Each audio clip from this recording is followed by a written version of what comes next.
les qualités pour être infirmière de bloc opératoire, il faut avoir de la rigueur, être ponctuel, faire preuve de concentration, faire preuve de vigilance, faire preuve de réactivité et savoir surtout travailler en collaboration avec les différents professionnels.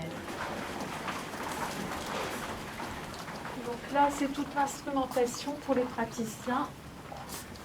Et donc ici, je vais prendre une boîte pansement. Je vérifie bien sûr l'intégrité du matériel. C'est OK. Alors une journée type d'infirmière au bloc opératoire, lorsqu'on prend son poste, on regarde tout de suite sur quel programme on travaille. Et en fait, on est surtout un pilote de ligne, c'est-à-dire qu'on va tout vérifier. De la salle d'intervention jusqu'au matériel utilisé pour l'intervention chirurgicale. Et donc c'est ça qui va piloter notre journée, de tout contrôler, tout anticiper aussi. Donc connaître les différents temps opératoires, aider l'anesthésiste à l'induction et ensuite assister le chirurgien de manière à ce qu'il puisse réaliser de manière optimale son acte chirurgical pour une prise en charge holistique du patient.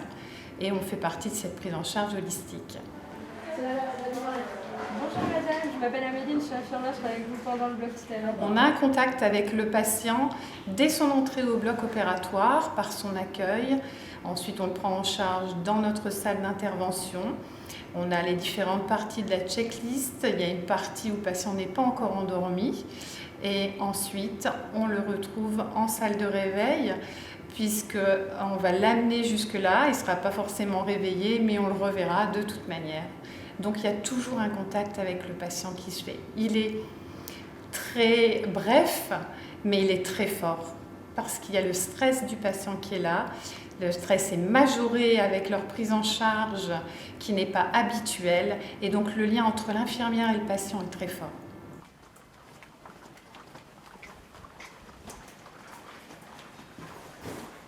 Alors ce métier peut faire peur parce que justement dans notre cursus de formation infirmière, c'est une spécialité qui n'est pas forcément vécue en stage. Et effectivement, notre diplôme, on a l'impression qu'il ne sert à rien puisque c'est une spécialité. Or non, on a toutes les notions d'anatomie, de physiologie, de pathologie qui vont nous aider justement à pouvoir acquérir d'autres compétences.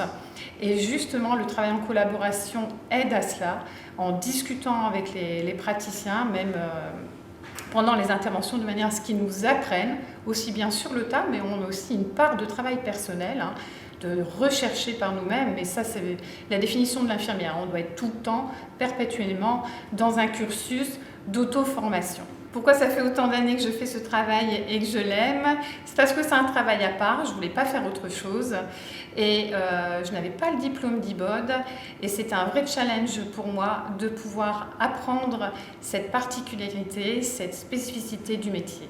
Alors le message à passer pour les nouveaux ou nouvelles arrivants, ce serait d'être motivé, déjà de ne pas avoir peur, de se laisser guider, mais aussi d'essayer d'apprendre à être autonome et d'essayer de vouloir continuer d'apprendre des choses, parce qu'il va falloir quand même avoir une curiosité intellectuelle, une curiosité professionnelle pour pouvoir réussir, pour pouvoir bien réussir surtout.